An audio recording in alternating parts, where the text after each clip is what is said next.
Hello and welcome to today's lesson. Before we start, for this lesson you will need a pen, a ruler, a calculator, some paper or an exercise book, and no mobile phone unless you're using this to view the video on. Best off, remove any distractions. If you need to pause the video to go get the equipment, then please do so now.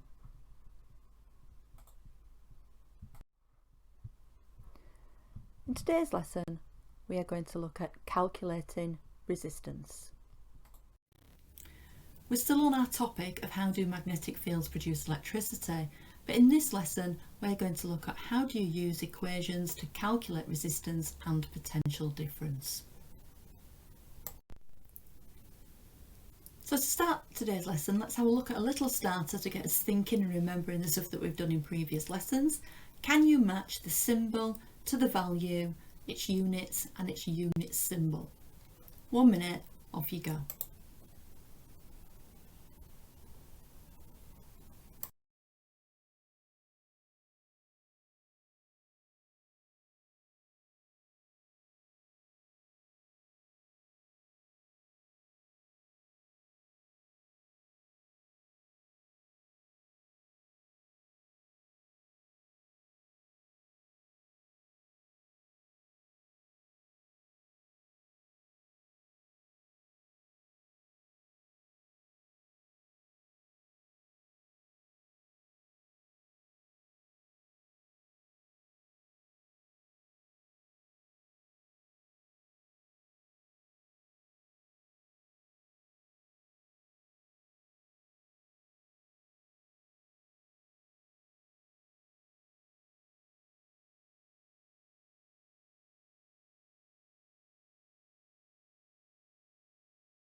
Let's see how we got on then. So potential difference is measured in volts.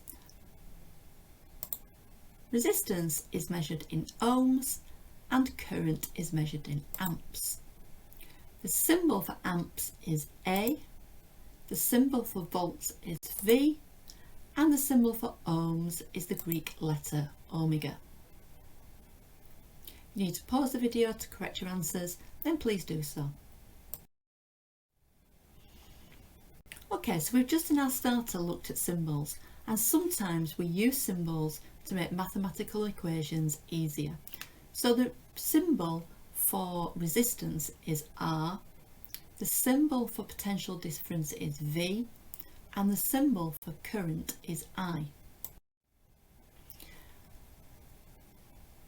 We can write the equation which links current, potential difference and resistance in words. So potential difference is equal to current times resistance. But we can also use the symbols. So V, potential difference, is equal to I, the current, multiplied by R, the resistance. So if we were to have a look at a question using this equation, what is the potential difference when a current is 1.9 amps and the resistance is 150 ohms? Okay then, let's work through this first example together. So the equation that we've just looked at said that potential difference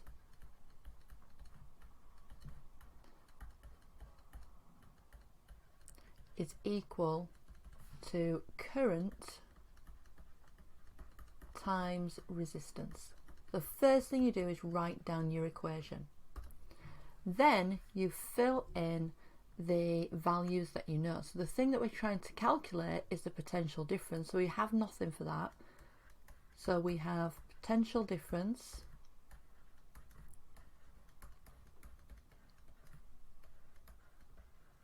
is equal to, now if we look at the question, then in the question it told us the current, which was 1.9 amps,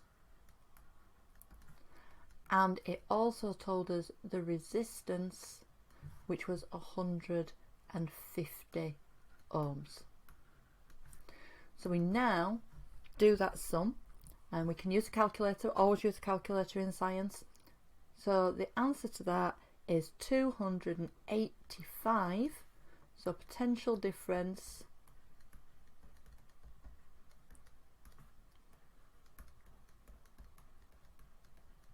equals 285, and then our units for potential difference is volts, so we must remember to put a V for volts, and that is our answer.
Let's have a look at the answer then. So substituting the values into the equation, the potential difference is equal to 4.34 amps multiplied by 53 ohms.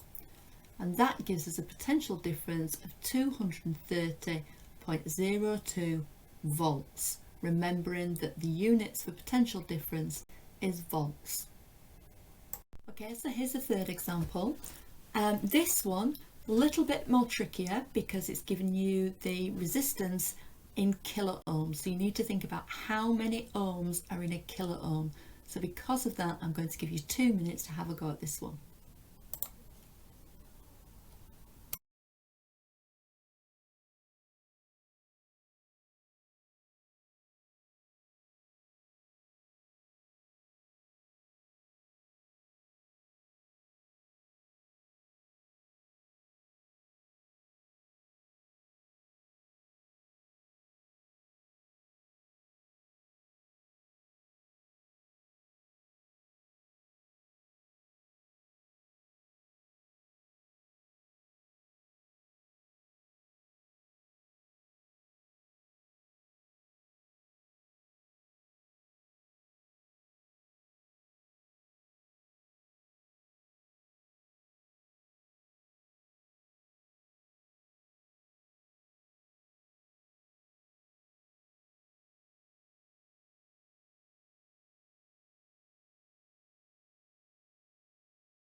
Okay then, so the potential difference equals current times resistance, and we know from the equation, from the question, that the current is 21 amps, and then it told us that we've got 18 kilo ohms. Well, kilo means 1,000, so we've got 18,000 ohms. We multiply that and we get an answer of 378,000 volts.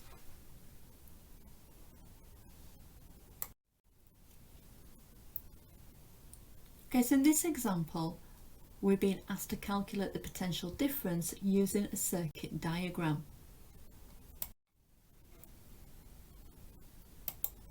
In this question, the data has been provided to us in a slightly different format, and we're going to have to take the data from the diagram. So we're still using our equation, potential difference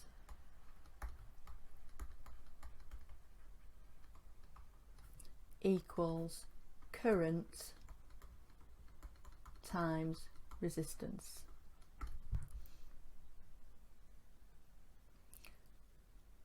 But this time our potential difference, still the thing we're calculating, but our current, if we look at this diagram, then we have to take our current from here, remembering that current is measured in amps. So I've got my 16, and then again the diagram shows you that we've got 8 ohms, so we times that by 8. We multiply those two numbers together, then we get an answer of 128, remembering that potential difference is measured in volts.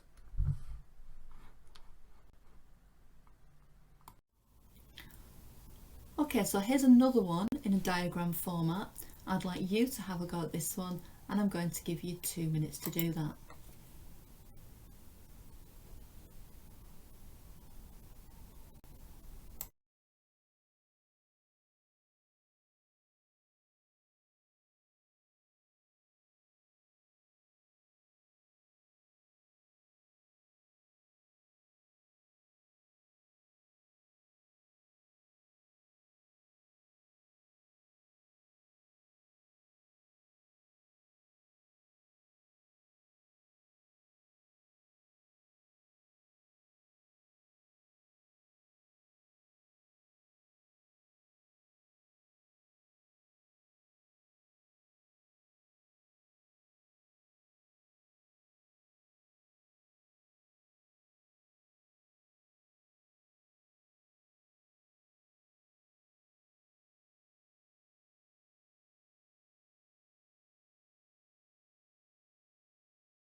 So let's have a look at the answer then, and how we tackle this question. In this question, it's broken down into 2 parts. So when we look at the first part, it says calculate the total resistance of the 2 resistors in the circuit. So here we are going to add those 2 resistors together. So we've got 9 plus 6, which equals 15 ohms. So my total resistance is 15 ohms. Then we continue in just the same way as we've done with the previous questions. So potential difference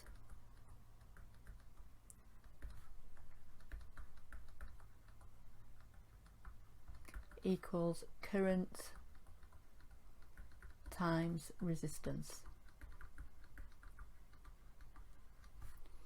And looking at the diagram, we can see that we've got our ammeter, which is 0.3 amps, so my current is 0.3 amps. and we have just calculated our resistance, so the total resistance in the circuit is 15 ohms. So then if we calculate that, again using our calculator because we can, then our answer is 4.5. And remember, we're calculating the potential difference, so it's volts. Okay, sometimes then we need to rearrange the equation to calculate a different value. And in this example, I've rearranged the equation to make resistance the subject of the equation. So resistance is equal to the voltage divided by the current. In this example, we are using the equation in its rearranged form. So we've made resistance the subject of the equation, and we are using voltage and current to calculate resistance.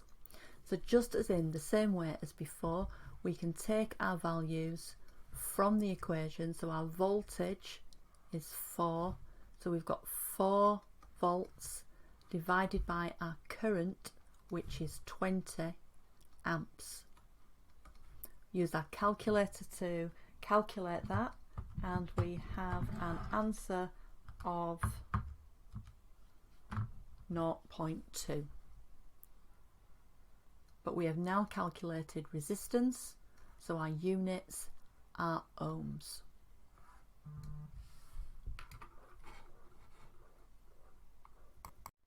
Okay, now for you to have a go. What is the resistance when the current is 2 amps and the potential difference is 60 volts? 1 minute.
So if we substitute in the values, we had 60 volts and we had 2 amps.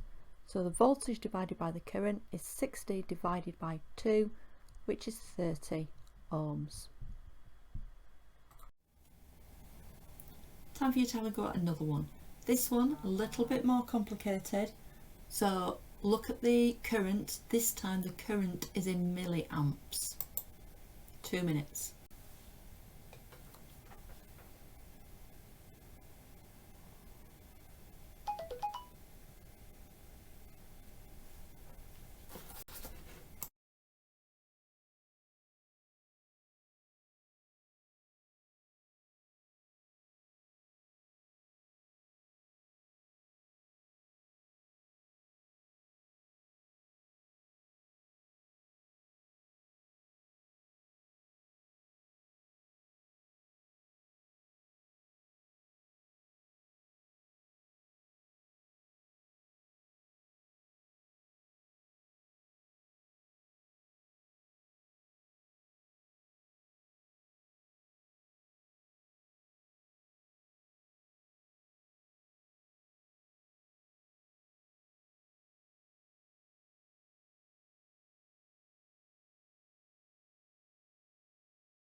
So our current divided by our voltage is 7 divided by 0.021.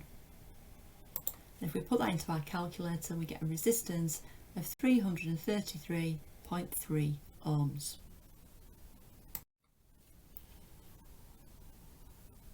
Okay, this time we've got one again which is given to us in a diagram form. So we need to take the values from the diagram. 1 minute.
And the resistance is the voltage divided by the current. So the voltage is 3, the current is 2 amps.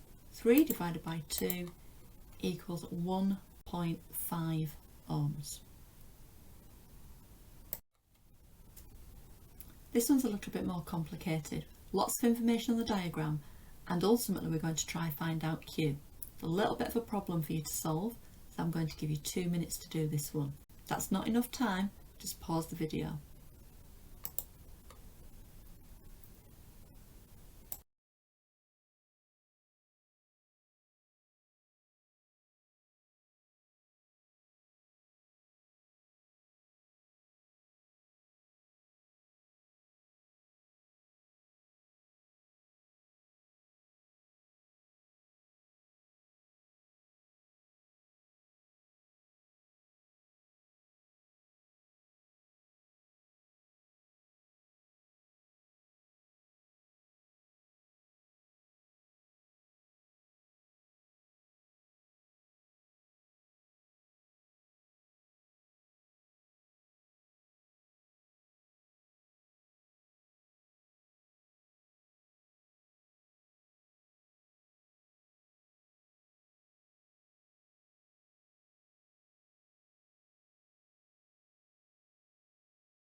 So in this example, we start off using our equation resistance equals potential difference divided by current, and we can see that from the diagram the potential difference is 12 volts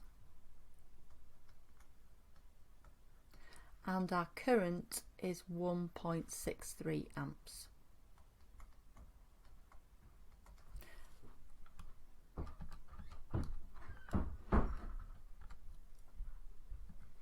And that gives me an answer of 7.5 ohms for my resistance. However, you can see in the question there are 2 resistors, and we know the resistance of resistor P is 3.5, but we don't know the resistance of resistor Q, and it asks us to calculate that. So if the total resistance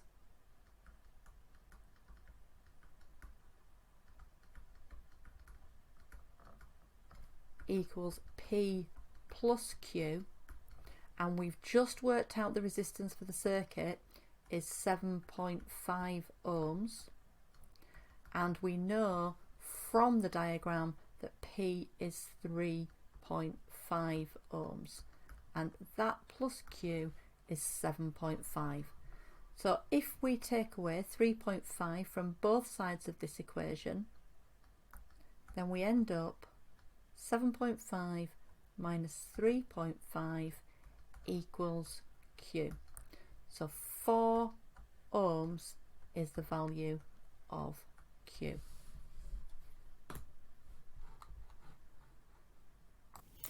Right, so now we've looked at how we can calculate resistance. Let's look at how we can use this calculation in a practical. Previously, we have looked at how the length of a wire affects resistance, and we saw that as we increase the length of the wire, the resistance also increased. Let's have a look at how that would be done experimentally. Okay, so this is our experiment to look at the relationship between length of a wire and resistance. As you can see, we've got a power pack, we've got an ammeter that's reading the current and that's connected in series, and we've got a voltmeter that's connected in parallel across the wire. In the middle you can see the meter ruler and the wire sellotape to the centre of it. We're going to adjust the length of the wire just by moving this end every 20 centimetres, and we're going to take the readings from both the ammeter and the voltmeter. So if we turn it on, we can see we've got a reading there. We've got the length of 100, we've got a voltage reading of 2.45 and a current reading of 0.31. We're going to leave resistance column until the end once we've got all of our other results. So if we switch the power off, we move the crocodile clips to 80, so we're moving them every 20 centimetres, and then we turn the power pack back on, and as you can see we now got a different reading of 2.42 of voltage and a current reading of 0.38.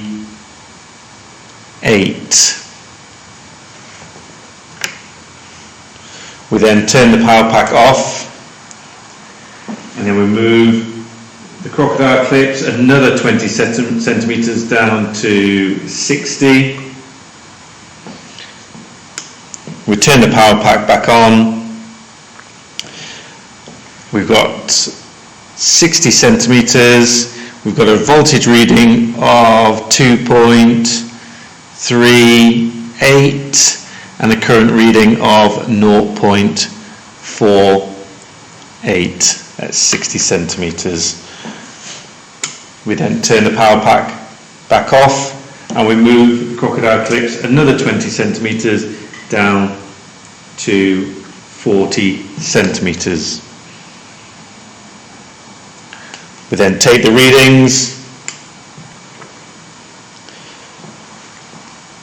So for voltage, we've now got a reading of 2.30, just let it settle, and then we've got a current reading of 0.70. And then switch it off. For the final one, we move down to 20 centimetres.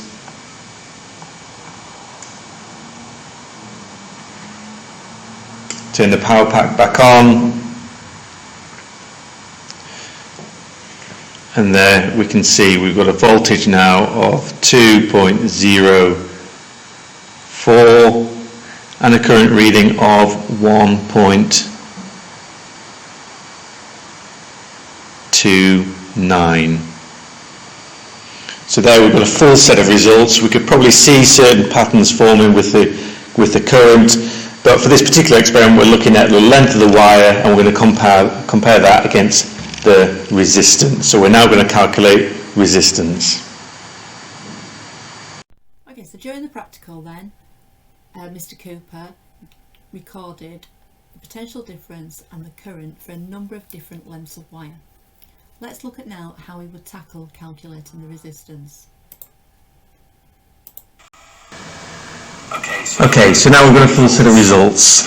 In order to compare the two, we need to calculate resistance, and then we're going to compare that against the length of the wire. So in previous lessons we've looked at this equation where you've got potential difference, which is volts, equals current multiplied by resistance. Now obviously we don't have resistance in this particular table, therefore we're going to rearrange this equation in order to get R on its own, or make R the subject. So V equals I times R. We know if we divide both sides by I, 1 divided by 1 equals 1, so we can cancel those two out, and then we're left with V divided by I equals R. So V divided by I equals R. So we'll be calculating resistance by dividing volts by the current. So there's that first example. The volts 2.45 divided by 0.31, 2.45 divided by 0.31, which gives us 7.90 ohms. So our first result, 7.90. Resistance is measured in ohms, and therefore we just need to do the same equation for all the others going down. Okay, so I would now like you to calculate the resistance for the remaining 4 lengths of wire. I'm going to give you 2 minutes to do that.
Do you want to check your answers? Correct any that are wrong?